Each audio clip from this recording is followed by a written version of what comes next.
Hi Miranda. You're going to want your access kit, which may look a little different than this. Some of mine have always looked different. But you need the access kit, you need the Huber needle. I use a 22 gauge 3/4 inch needle. But I think my port's a little smaller than yours. Hold it up so we can see it. Just up. Okay, there you go. And then you want your blue tip or your end cap. It may be a T-shaped or it may be a different color, but it should look similar to this.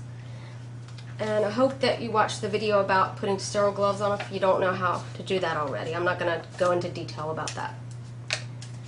So you want to open your kit, make sure you don't touch anything inside. And I always like to put my mask on, but I'm not going to do that now so that you can see my lips and see what I say.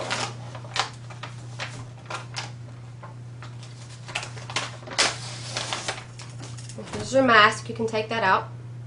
Now this will be your sterile field. You want to make sure if you grab it on one side, you're going to want to make sure that that side is flat down on the ground. Okay, hold that steady for a second so she can zoom in on the creases. Okay. So this is the inside right there. I don't know if you can see that. You don't want to touch that. You want to open it up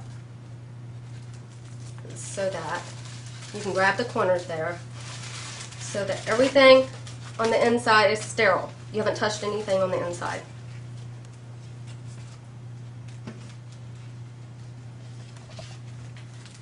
And if it doesn't want to lay out flat, you can touch the corners because you're not going to be putting anything out there on the corners.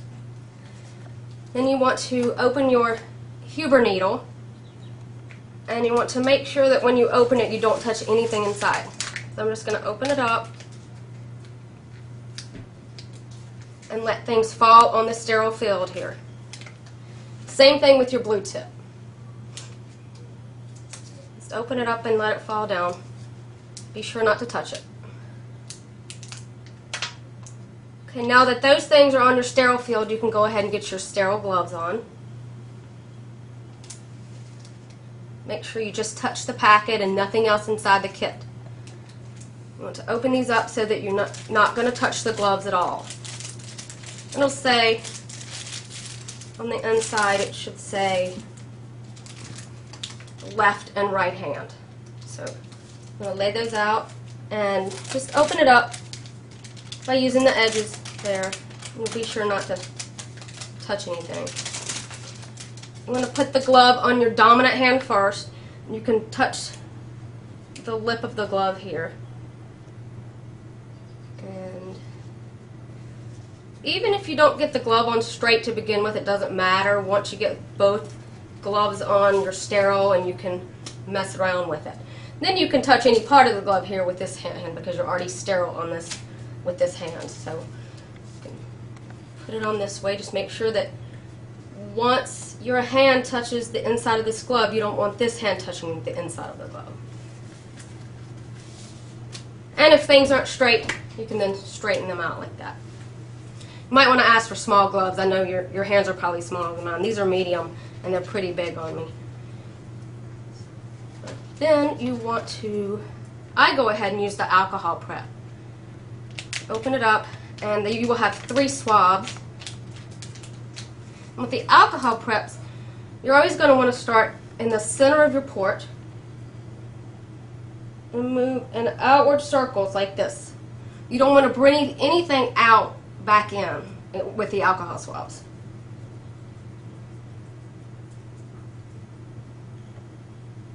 After you do one, just throw it away. Don't be sure not to put it on the sterile field. You want it thrown away somewhere else. And just do the other one the same way.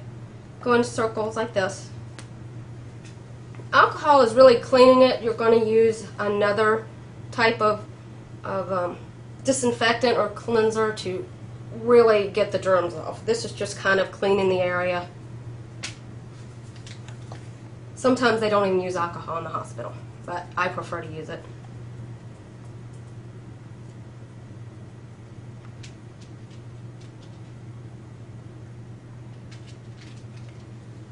Okay, I'm going to let the alcohol dry. So right now I'm going to take a syringe. Wait, what was that you just put away? The alcohol packet. And you just, that piece of paper right there. Oh, Here. that was the instructions. She doesn't need that. So I'm instructing. But it does have instructions in there if you forget. So you want to take a needle. Everything here is sterile, remember. So you can't go wrong here. This should come with your access kit. All the needle and the saline and the heparin. And since this is sterile, you can lay it on your sterile field. And you want to draw up some saline. The saline has a green top. And I draw as much as I can. 10 milliliters is what they usually come with. Notice that she pushed a bunch of air into the vial, and so it creates a positive pressure, and it puts all this saline back into the syringe without you doing the work. Once you fill this up, don't really worry about this tiny air bubbles. They really don't matter like they tell you they do. You can put the cap back on there like this, and then you want to take the needle off. You want to take the cap off of the Huber needle. Here, this is the needle, the other end. Christy, hold it very close together. I'm going to zoom in on that so we Okay. can see. Okay. You want to take the cap off the Huber needle, or the line actually, and then you want to be sure to, I'm shaky, sorry, my medication makes me shaky. You want to be sure to push saline all the way through until it comes out the needle, like that. And then I just leave the syringe on there, and you want to close the line off, capping it off like that. And I'll lay that aside. Now I'm going to go ahead and really clean the port area with the ChlorPrep, I think is the name of this. I'm going to hold it down and squeeze until all of the ChlorPrep is down to the bottom.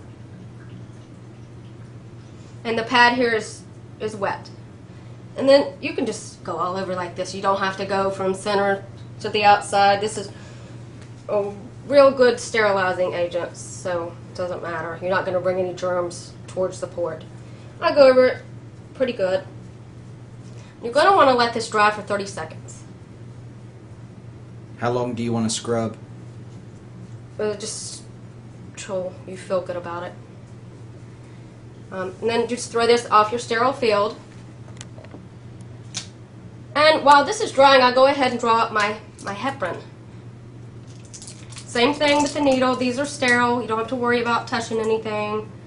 You can either even put the heparin out on, like that, on the sterile field. Now, some heparins come with a yellow top. These are coming with a blue top, but the saline will always be green. And you want to draw this up. About 5 milliliters of heparin is all you'll need, and you may need to make sure with your doctors that heparin is okay to use, because some doctors prefer that you don't. But I like to lock mine off with heparin just to be safe, that it doesn't clot. So once you get about 5 milliliters in there, your ChlorPrep area should be dry now, so you can go ahead and insert the needle. Oh, wrong one. Okay, I usually look in the mirror for this, so I'm going to try to look down because it's very high up now that they've moved it. So you want to take this, Miranda, just take the end off the needle. Casey went and got me a mirror, so I'm going to use a mirror, and you might need to. I know that yours is pretty high up also. And you'll see that the needle is curved. You've probably seen your Huber needles before. They're a little bit different than the regular needle. You want to grab your port with your two hands. You want to grab both sides of it, and you can feel it. And bring the mirror down just a little bit. You want to try to go in the center of it. No, hold on a second, Christy. Christy, hold on. You'll also notice, and you may not be able to see it, but Christy's port has 3 dots on it I think hers does too. that show raised areas on the skin. That'll help you mark the center, if yours has that. And you just want to fill both sides of your port with your fingers, and you want to try to hit the center. of your port. And this is hard to do. Up, up, up, up, up, up, up. There you go. Alright, and then just take a deep breath if you want, and push it straight in. You want it flat with the surface if you can get it. I like to use the 3/4 inch needle so that it's flat. Then I like to, you unclamp it, I like to push a little bit in and then pull back and make sure I get a blood return. And that is a great blood return. So you want to push all the saline in.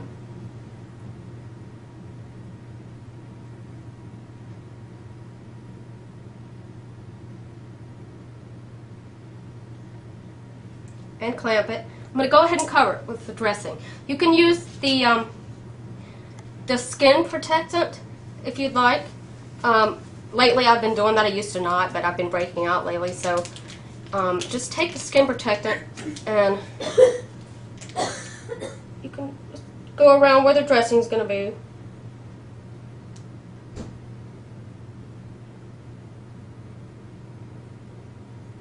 It should protect it.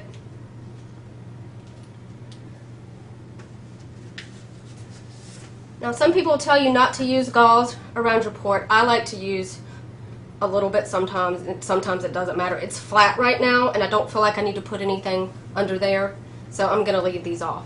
And I'm just going to leave my port like this and cover it. And the dressing, you can see, is remove this first.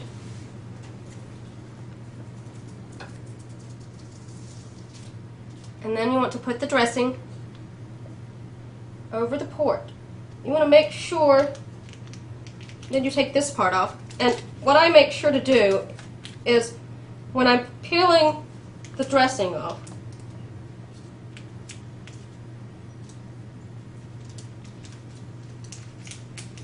I like to put the dressing around the line. I like to stick it around the line so that the line doesn't pull it out.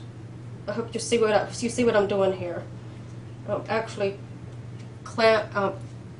sticking some of the dressing under the line right there. Just get it as smooth as you can. And there you go. Now you want to flush with heparin.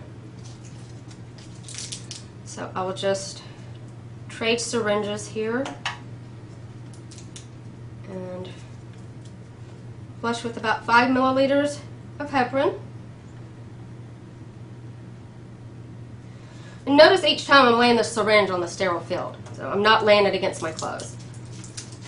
And then you want to take your end cap and take the end off of it like that, and then you can just close your line up with the blue cap or end cap, whatever you call it. And there you go. It's ready for use. I hope that answers your questions, so just ask if you have any more. Bye!